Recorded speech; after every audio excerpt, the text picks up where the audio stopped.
How we doing, guys? Welcome back to the channel, and today is the patch notes video for the 14th of April 2020. And in this patch notes, we're going to be talking about the Igor Bartali adventure log, some Node War and Conquest stuff that's coming up, and some balance changes. Now, in terms of the adventure log, guys, if you have not completed chapters 1 to 10 yet, I'd highly recommend you get that done as soon as possible and get yourself at least to the point where in one of the chapters you have to kill Quince. It's pretty unlikely you're going to be able to get to that point if you haven't started your chapter log today. You can do it if you really push hard, but try and get yourself prepared to do that by the weekend on Saturday to kill Quince, and that will put you in a really good position to then bang out chapters 11 to 15 to give you an extra 3 AP is what they say here. Adventure logs 1 to 10 also gives you 1 AP and 1 DP, and everything I'm mentioning here is sheet AP and DP, so that's pretty goddamn awesome. Everything's also family bound, so this sheet AP and DP, every single one of your characters are going to get it. So if you've got multiple classes that you like running, this is going to help all them all out. But other awesome stuff that it does as well is it does give it a little bit of extra weight. Nothing too serious, but every little bit helps. But the main thing is for me, is those inventory slots. I love inventory slots, and this gives all your character extra inventory slots. It also gives little bits of HP and evasion, other cool stats for all your family members as well. It's now definitely 100% worth doing. I know that you get 100 stack when completing books 1 to 10 as well. I believe you get another 100 stack for completing 11 to 15. I could be wrong on that.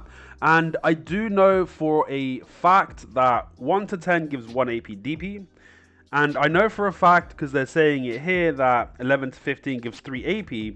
I've also received 1 DP at the minute. I'm on book 12, waiting to kill one more Kutum today. But there is a chance maybe you get a bit more DP towards the end as well. I haven't done too much research on it, but even if it is just 1 DP with 3 AP, that's pretty goddamn awesome. So they've done a lot of tweaks to the Node War and Conquest scene. I'm going to give the TLDR of what they have done. So the first thing is they've added medium and large siege towers. So this is going to give guilds the opportunity to bypass barricades in Node Wars, and in Siege Scene, the large siege towers would let you get onto the castle walls. So it's going to be some interesting gameplay. Obviously, advantages and disadvantages. You're going to be grouping all your players into one siege tower. So if the defense knows what they're doing, they can really bottleneck you in there and wipe your team. However, if you do it at the right time, or the defense of the people you're attacking isn't quite up to the standards, you can take huge advantages of just bypassing a layer of defenses and really focusing down their Havachas and Flame Towers. Because once you take down Havachas and Flame Towers, if you can keep the pressure up in the Node War siege scene and not let them replace these items, you've got a huge advantage and you are one step closer to victory. So next up in the additions that they've added is the Trina Demolition Axe and Trina Matchlock. So this gives guilds and players more options in Node War Conquest.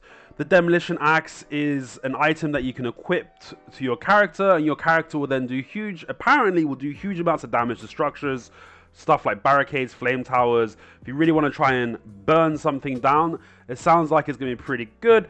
But there are huge drawbacks to Demolition Axe. When it's equipped, you can't use skills, which means that includes your movement, and you won't be able to upgrade and repair stuff as well. So there's definitely drawbacks. And for the Matchlock, so they said over here it's to give melee classes more of a defensive option with some range in their kit. That's interesting. I guess it can be pretty cool. I'm going to be interested to see if any of these items do get implemented and how effective they are. I'll try and spend some time in some Discords that I'm on that are for PC players, see if they use it in the PC scene, whether or not it's useful. I'll ask a question on Value Pack, which is a really good source that I've been using for information about the game. Some really cool people. I've got a link in my description as well. They're a really good podcast YouTube site that really focus on PC, but they give really good insight. There's a couple of different people and characters talking to each other, bouncing ideas off each other, and the conversation is mostly educational over there. So for the Conquest scene as well, they've added the ability to upgrade your Flame Towers and Havachas, so they do more damage and they're a bit more tanky. I remember them saying that you had to refill the ammo with specific ammo for these items when you create them as well, so do keep that in mind.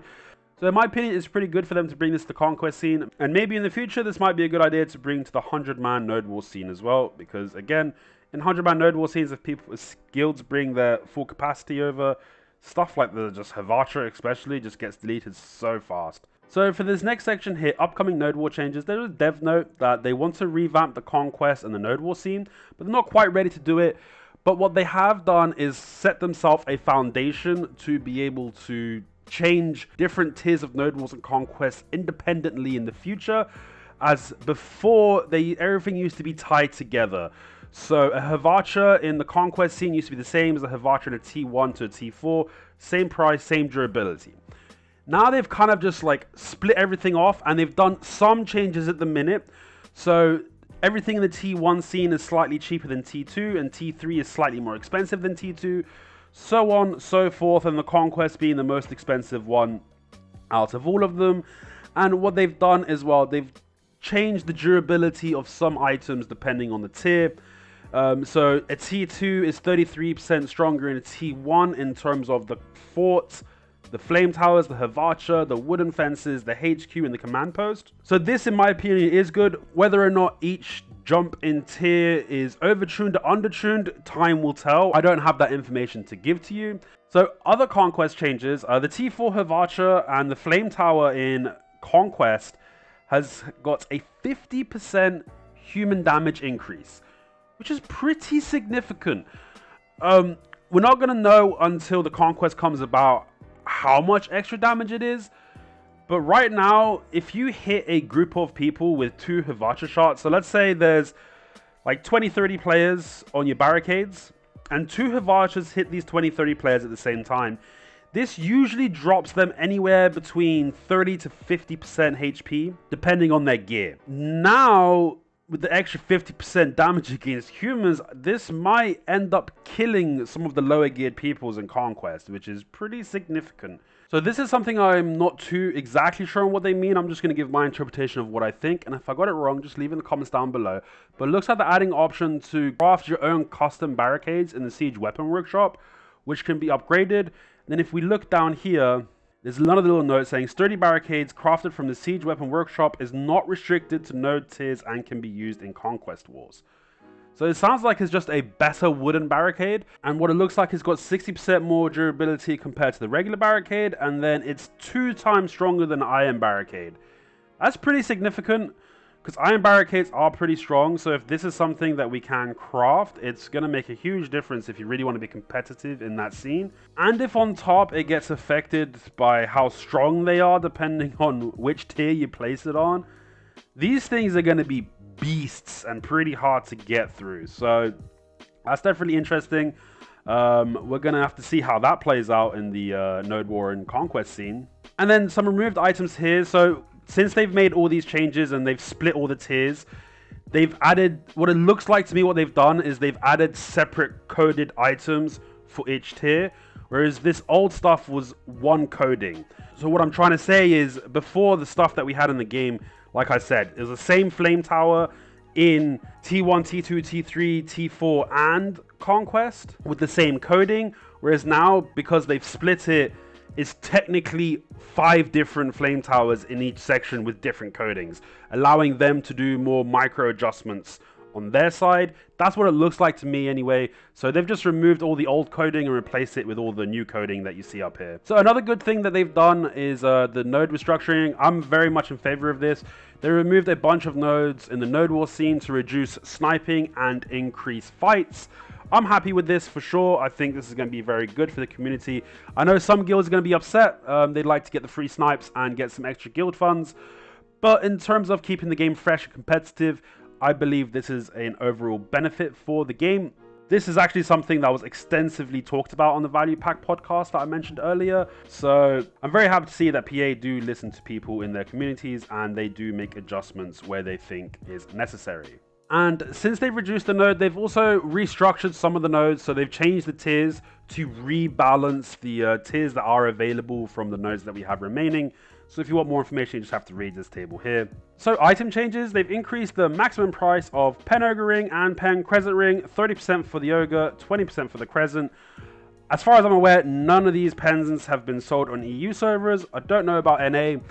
However, it's gonna take probably a very long time for these items to hit that maximum price, because as of right now, I don't see any pre-orders and I don't see anyone selling them or even hitting them.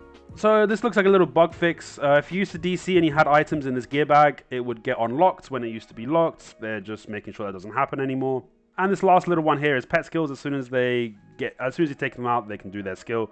I don't really know how useful that's going to be, but it's in there. And some small monster changes. In the Valencia region, anything with the name Violet on it has got 30% more HP, and Swamp Nagas, they've reduced the recommended level down by 1. Now guys, we're going to go through the meat and bones of the quest changes, and I'm going to be focusing really on Valencia Part 1, because that is what's going to be affecting the community at most on whole. It was pretty rough watching Shona and Trent having to go through this section of the patch notes, as they really got flamed in chat when they were going through this part. Now, just before we start, if you don't know what Valencia Part 1 questline is and why it was so beneficial, what you used to be able to do is level a character to 55 and then immediately do the Valencia Part 1 questline, and on completion we were rewarded with 520 stacks, 330 stacks and a 50 stack. But now what they've changed is not only do you have to now hit level 55, but you also have to complete the Medalla questline. And this is a very, very long questline, so just the amount of time it takes to complete it is just not worth the stacks anymore. Now, this is a quest change that was initially brought over from PC to console, and in my very biased opinion, I just believe it was a bit too premature for us to receive it, as we are in two really different places when we compare these platforms. Console is barely coming out of its infancy stage, whereas the PC players are really matured and have a lot more access to tools that we don't have on the console. One of the biggest ones is the tri-boss gear that they have access to at the minute. Anyone that starts the game or anyone that doesn't have a lot of gear can literally go buy full tri-boss weapons and armor for 1 silver a piece from a vendor. Now, they can't enhance this gear and they're not able to sell it on the central market. But what this really allows new players to do is just grind much more efficiently to make the money to be able to make their stacks. On top of that, PC has a lot more items, and on top of that, PC has a lot of things available to them that we don't on console yet, one of them being Caphras stones. So every area that they grind, they're getting extra silver on top, which is a mitigating factor in creating your own stacks. Over here on console, we don't have those things, and rightfully so. We don't need tri-boss armor to be given to everyone, as we're a bit too early in the game for that to happen. I'm sure in the very distant future, we'll probably be seeing something like this ported over to the console too, but it is definitely far too early for us to get that. But for new players not having access to this type of gear and not having access to these extra items that they can sell for silver, it's really going to grind their progression system down. Now, I've got 3 friends of mine that are playing this game from scratch, and I can tell you they do get some absolutely amazing rewards that does help them. For the first month when they're playing. However, even with this, the Valencia quest line is one of the main driving factors that I've been using to help my buddies get to soft cap as quickly as possible. Now they're not going to have this avenue. Now guys, all is not lost. There's still plenty of ways to make silver in this game, and making stacks is really not that bad. It just does require a little bit of a silver investment. I'll be making guides on how I build my stacks and how I would recommend people to build stacks in different stages of the game. If you're an early game player, what I'd recommend how you build your stacks. If you're mid game, what you guys should be doing, and if you're late game, what you should do then. I'll try and get that video out end of this week, if not at some point next week. So we could definitely do a workaround on this, and it is important to mention that Shona and Trent did say in the future they're going to be bringing some changes to help new players even more to catch up to the mid game, because in my opinion the newer players is really the people that are going to get hit hardest by this. Medium level players, people that are already full try, it's really not that bad, because you can make the silver pretty easily to get what you need to get done to get tap. And endgame players, like, this really doesn't affect endgame at all in my opinion. The amount of silver we can make in endgame, just we don't need to do Valencia. It was just a perk. If you didn't want to grind, you can do the Valencia questline. It was an extra avenue. Now guys, if you have any feedback or suggestions, please leave in the comment section down below. I will go through them. Now, if I was to make a personal suggestion of myself, what they could do to mitigate some of the factors of changing this Valencia questline is in the attendance rewards. As you can see, every single month at the end of the month, the last 4 days, days 25, 26, 27, and 28, we receive 1 Valk. Sometimes we also used to receive 1 Kron, but at the minute the trend seems to be receive 1 Valk. If you were to take 3 of those days, let's say days 25, 26, and 27, take the Valk reward out and put in the stacks that we used to get for completing Valencia Part 1. So I put in 520 stacks for one reward, 330 stacks for another reward, and 150 stack for another reward. And for that to be the trend every single month, I think would be a great mitigating factor, personally. Again, I've got a very biased opinion, but to break it down, people that didn't know about the Valencia quest line and how to really take advantage of it, they're probably going to really be appreciative of getting these stacks every month. The other people that did know how to take advantage of the Valencia quest line and get those stacks, well, now you're really just mitigating them to only be able to get the rewards for doing Valencia once a month, which is probably a lot less than what they used to run it before.